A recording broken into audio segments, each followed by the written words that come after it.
എന്ന് വിളിച്ചിട്ട് കാര്യമില്ല. ആ വടി എന്ന് പറയുന്നത് അവിടെ മനോഹരമായി സൂക്ഷിച്ചു വെച്ചിട്ടുണ്ട്. തുർക്കി പോയാൽ കാണാൻ പറ്റും. എന്താ മൂസ നബിയെ കയ്യിലുള്ളത്? ഖാല ഹിയ അസ്വായ്, ഇതെന്റെ വടിയാണ് റബ്ബേ. അവിടെ നിർത്തിയാൽ മതി. പക്ഷെ അള്ളാഹിനോട് സംസാരിക്കാൻ അങ്ങോട്ട് കൊതി വന്നപ്പോഴേ മൂസ നബിയോട് പറഞ്ഞു. പിന്നെ അങ്ങോട്ട് പറഞ്ഞ ചോദിക്കാത്തൊക്കെ പറഞ്ഞു. ഹിയ അസ്വായ അതവക്കഉ അലൈഹാ റബ്ബേ, ഞാൻ ക്ഷീണിക്കുമ്പോൾ ഈ വടിയിൽ പിടിച്ചിട്ട് ഇങ്ങ് ചാരി നിൽക്കാറുണ്ട്. വഅഹുശു ബിഹാ അലാ ഗനമി, എൻ്റെ ആടുകൾക്ക് ഞാൻ ഇലകൾ പൊഴുതു കൊടുക്കാറുണ്ട് ഈ വടി ഉപയോഗിച്ചിട്ട് എൻ്റെ ആടിനെ തിന്നാൻ. വലിയ ഫീഹാ മആരിബു ഉഖറാ, എനിക്ക് വേറെയും ഒരുപാട് ഉപകാരങ്ങൾ വടി കൊണ്ടുണ്ട് റബ്ബേ. അല്ലാഹ് അതൊന്നും ചോദിച്ചില്ല. എന്താ വടിന്റെ ഉപകാരം എന്ന് അല്ലാഹ് ചോദിച്ചിട്ടുണ്ടോ? അല്ലാഹ് ചോദിച്ചത് വമാ തിൽക ബി, what is in your right hand, എന്താണെന്ന് ചോദിച്ചപ്പോൾ വടിയെന്ന് പറഞ്ഞാൽ മതി. പക്ഷേ അല്ലാഹുവിന്റെ സംസാരമാണ് ഈ കേൾക്കുന്നത് എന്നറിഞ്ഞപ്പോ മൂസ നബിയോട് പറഞ്ഞു. അങ്ങനെയാണ്. പിന്നെ കുറേ സംസാരിക്കും. ഇഷ്ടപ്പെട്ടവരെ കുറേ സംസാരിക്കില്ലേ? കുറേ സംസാരിച്ചു. മൂസ നബി അള്ളാഹിനോട് റബ്ബേ എനിക്ക് നിന്നെ ഒന്ന് കാണിച്ചു തരുമോ? റബ്ബി അരിനീ അൻളുർ ഇലൈക്, അല്ലാഹുവേ ഞാൻ മനുഷ്യനാണെന്ന നിലയിൽ ഈ ഭൂമിയിൽ വെച്ച് സൃഷ്ടാവായ നിന്നെ എനിക്ക് അങ്ങനെ കാണാൻ കഴിയുമെന്ന് തോന്നുന്നില്ല. എനിക്കറിയാം നിന്നെ ഇവിടെ വെച്ച് കാണാൻ പറ്റില്ല എന്ന്. പക്ഷേ നീ കാണിച്ചു തന്നാൽ എനിക്ക് കാണാമല്ലോ. അതുകൊണ്ട് റബ്ബി, എന്റെ രക്ഷിതാവേ, അരിനീ, നീ നിന്നെ എനിക്ക് കാണിച്ചു തരേണമേ. അങ്ങനെ മൂസ നബി ചോദിക്കണത്. എന്തല്ല ഞാനിവിടെ നോക്കട്ടെ എന്നല്ല, അത് മൂസ നബിക്ക് അറിയാം, ഇവിടെ കാണൂല. പക്ഷെ അരിനി, നീയായിട്ട് റബ്ബേ അങ്ങയുടെ പരിശുദ്ധമായ പ്രകാശം എനിക്ക് അങ്ങ് കാണിച്ചു തരുകയാണെങ്കിൽ എനിക്ക് കാണാമല്ലോ. സനബിന്റെ വാക്ക് വളരെ സൂക്ഷ്മമായിട്ട് നോക്കണം. അത് കർക്കശമായ പ്രയോഗമാണത്.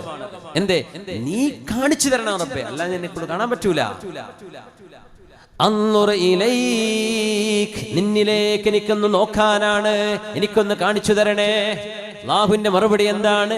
ലൻ തറാനി, മൂസ നബിയെ അങ്ങ് മനുഷ്യരായിട്ട് ഇവിടെ നിലനിൽക്കെ, അങ്ങയുടെ മനുഷ്യത്വം അങ്ങയുടെ കൂടെ ഉണ്ടായിരിക്കെ, ലൻ തറാനി, നിങ്ങൾക്ക് എന്നെ കാണാൻ പറ്റൂല. അല്ലാഹ് പറഞ്ഞ മറുപടി എന്തല്ല? എന്നെ കാണപ്പെടുകയില്ല എന്നല്ല. അങ്ങനെയാണെങ്കിൽ ലൻ ഉറാ, അങ്ങനെ മറുപടി വരിക, എന്നെ ആർക്കും കാണാൻ പറ്റൂല. അങ്ങനെയല്ല, നിങ്ങൾക്ക് എന്നെ കാണാൻ പറ്റൂല. ഇപ്പോ ആഖിറത്ത് കാണാൻ പറ്റൂല, ഇവിടെ കാണാൻ പറ്റൂല, ദുനിയാവിൽ കാണാൻ പറ്റൂല.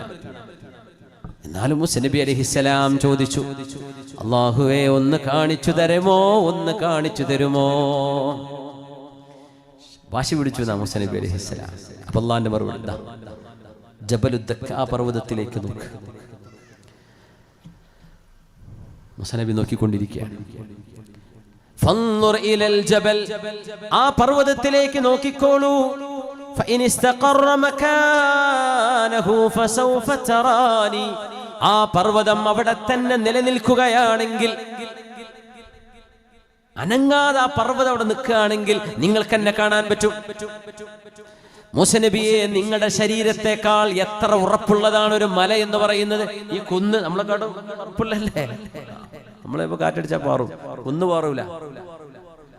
പർവ്വതം എന്ന് അവിടെ ഏറ്റവും ഉയരമുള്ള സീനാ മലയുടെ അടുത്തുള്ള ജബലുദ്ദക്കയിലേക്ക് നോക്കിയിട്ടാണ് പറയുന്നത്. ആ പർവ്വതത്തിലേക്ക് നോക്കൂ മൂസ നബിയെ. അത് അവിടെ തന്നെ നിലനിന്നാൽ അള്ളാഹുവിന്റെ തജല്ലി, റബ്ബിന്റെ പരിശുദ്ധമായ പ്രകാശത്തിന്റെ ഒളിമ ആ പർവ്വതത്തിലേക്ക് നീങ്ങുകയാണ്. റബ്ബിനെ അല്ല കാണുന്നത്, റബ്ബിന്റെ പ്രകാശം നീങ്ങുന്ന ഒരു സാധനം അതുപോലും അവിടെ നിൽക്കുകയാണെങ്കിൽ നിങ്ങൾക്ക് അവിടെ കാണാൻ പറ്റും.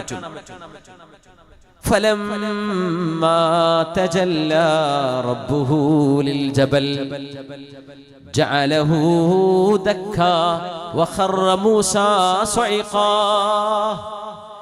ഒരു ഉറുമ്പിന്റെ കാലിനോളം വരുന്ന ചെറിയ ഒരു പ്രകാശത്തിന്റെ കണികയാണ് ആ ജബലുദ്ദക്കയിലേക്ക് കടക്കുന്നത്. ആ പ്രകാശം സ്വീകരിക്കുന്ന പർവ്വതം പോലും പൊടിഞ്ഞു പോയപ്പോ മൂസ നബി അലൈഹിസ്സലാം അത് കണ്ടു നിൽക്കാൻ കഴിയാതെ ബോധം കെട്ട് വീണുപോയി സീനാ താഴ്വരയിൽ. സീനാ താഴ്വരയിൽ നോക്കിയാൽ നമുക്ക് ആ പർവ്വതം കാണാൻ പറ്റും. ആ പർവ്വതം ഇരുന്നൊക്കെയാണ്, അങ്ങോട്ട് ഇരുന്ന പോലെ കാണാൻ പറ്റും. അതിന്റെ പുറത്തൊക്കെ വലിയ വലിയ മലകളാണ്. ഈ പർവ്വതം കണ്ട് ചതഞ്ഞിരിക്കുകയാണ്. ജബലുദ്ദക്ക എന്ന് പറയും. അവിടെ കുറെ കാട്ടറബികളാണുള്ളത്. അവർ അതിന്റെ കഥ പറഞ്ഞു തരും. ജബലുദ്ദക്ക. ആ പ്രകാശം പർവ്വതത്തിന് സ്വീകരിക്കാൻ കഴിഞ്ഞില്ല എങ്കിൽ മൂസ നബിയെ നിങ്ങളുടെ ശരീരത്തിലേക്കാണ് ഇത് വരുന്നതെങ്കിൽ എന്താകും നിങ്ങളുടെ ശരീരത്തിന്റെ അവസ്ഥ? അല്ലാഹു ചെയ്ത നിഅമത്താണ്. മൂസ നബിയെ തടിക്കത് കൊടുത്തില്ല, പർവ്വതം കൊണ്ട് കാണിച്ചു കൊടുത്തു. അതവിടെ നിലനിന്നില്ല. എന്നാ പിന്നെ മൂസ നബിയെ ഇവിടെ വെച്ച് കാണാൻ പറ്റൂല, നിങ്ങൾക്ക് ഇവിടെ വെച്ച് കാണാൻ പറ്റില്ല, അള്ളാഹിനെ ഒരിക്കലും കാണാൻ പറ്റില്ല എന്നല്ല പറഞ്ഞത്. അങ്ങനെയായിരുന്നുവെങ്കിൽ അല്ലാഹ് പറയുന്നത് ലൻ ഉറാ, അള്ളാഹു കാണിച്ചു കൊടുക്കുകയാണെങ്കിൽ മനുഷ്യരുടെ ഹബീബായ നബി തങ്ങളുടെ ബശരീയത്ത് എന്ന് പറയുന്ന തങ്ങൾ മനുഷ്യരാണ് എന്ന സ്വഭാവത്തിൽ നിന്ന് തങ്ങളുടെ ശരീരത്തെ അള്ളാഹു മലക്കിയത്തിലേക്ക് മാറ്റിയിട്ടാണ് അള്ളാഹു 7 ആകാശങ്ങൾക്ക് മുകളിലേക്ക് കൊണ്ടുപോകുന്നത്. എന്തിനെന്നറിയോ? ലിനുരിയഹു, റബ്ബി അരിനി എന്നാ മൂസ നബി ചോദിച്ചത്. എനിക്ക് നീ കാണിച്ചു താ റബ്ബേ. ലിനുരിയഹു, ഹബീബിനെ ഞാൻ കാണിച്ചു കൊടുക്കാൻ. അള്ളാഹ്ക്ക് കാണിച്ചു കൊടുക്കാൻ പറ്റുമല്ലോ. ലാ തുദ്രികുഹുൽ അബ്സ്വാർ, കണ്ണുകൾക്കാർക്കും കണ്ടെത്താൻ കഴിയാത്തവനാണ് അല്ലാഹു. അല്ലാഹു റബ്ബുൽ ഇസ്സത്തിനെ നമ്മുടെ ഈ ചെറിയ കണ്ണുകൊണ്ട് ഇവിടെ വെച്ച് കാണണമെന്ന് പറഞ്ഞാൽ അല്ലാഹുവിന്റെ മഹത്വം നമ്മുടെ കണ്ണിന് കാണാൻ പറ്റുന്ന വിധം ചെറുതായി വരണമെന്നല്ലേ പറയണത്. അള്ളാഹിനെ ചെറുതാക്കലാണ്. എന്റെ കണ്ണുകൊണ്ട് കാണാൻ പറ്റണം. എന്റെ കണ്ണെന്ന് പറഞ്ഞ ഈ ചെറിയ 2 ബോളാണ് അല്ലേ. ഇതിന്റെ മുമ്പിൽ അള്ളാഹ് കാണുന്നത് എന്ത് വാശിയപ്പതൊക്കെ. കുട്ടി വെറുതെ പറയാം വാപ്പാനെ കാണും, വാപ്പ ഗൾഫിൽ, എൻ്റെ വാപ്പ ഇപ്പൊ ഞാനിപ്പോ എൻ്റെ കളിക്കോപ്പിന്റെ ഉള്ളിലേക്ക് വാപ്പ ഇറങ്ങിയിരിക്കണം എന്ന് പറഞ്ഞാൽ എന്താ ചെയ്യാ? ഒരു ഉദാഹരണം പറയാം. വാപ്പാനേല് കൊള്ളൂല. കുട്ടി പറയും എൻ്റെ മുമ്പിൽ ഇങ്ങനെ വാപ്പ വന്നിരിക്കണം എന്ന് പറഞ്ഞാൽ അല്ലാഹു തആല മനുഷ്യ റബ്ബിന്റെ സൃഷ്ടികളാണ്, അള്ളാഹിന്റെ പടപ്പുകളാണ് നമ്മളും ഈ പ്രപഞ്ചവും മുഴുവനും. അള്ളാഹു അവന്റെ സൃഷ്ടികളുടെ സ്വഭാവം പോലെയല്ല. മുഖാലിഫുൽ ലിൽ ഹവാദിസ്, ഇത് റബ്ബിന്റെ വിശേഷണങ്ങൾ കുറിച്ച് പഠിക്കുമ്പോൾ പഠിക്കേണ്ടതാണത്. ആ റബ്ബിനെ നമ്മുടെ കണ്ണുകൊണ്ട് കാണത്തക്ക വിധം അള്ളാഹ് ചെറുതായി വരണമെന്നാണോ? എന്റെ റബ്ബിനെ കണ്ടാലേ ഞാൻ വിശ്വസിക്കൂ എന്ന് പറയുന്നതിനർത്ഥം.